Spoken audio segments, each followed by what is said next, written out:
Hello for today's video. Ayan tayo magluto ng kineming creamy pasta ng ating mga alaga. Ayan, meron lang ako ditong mga pork at spinach. Mag-iyo tayo ng bawang.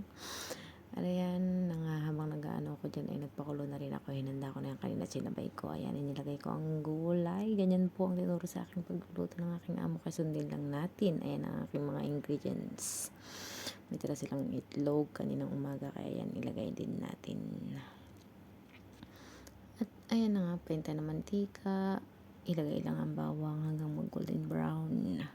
Isunod natin dyan ang ating pork. Igisa-gisahin lang natin hanggang sa maluto.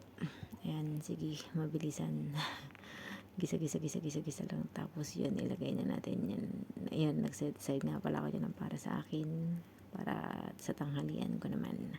Ayan, ilagay lang natin mga sangkap. Ganyan lang naman yan kabilis at kadaling lutuin. Lagyan lang natin ng mga pampalasa.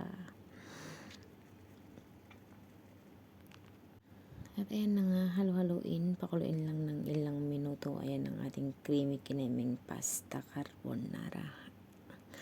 At ayan, halo-haloin lang, takpan, pakuluin ng mga ilang minuto. It's done. Thank you for watching. Ito na yan siya, ready for lunch. Bye!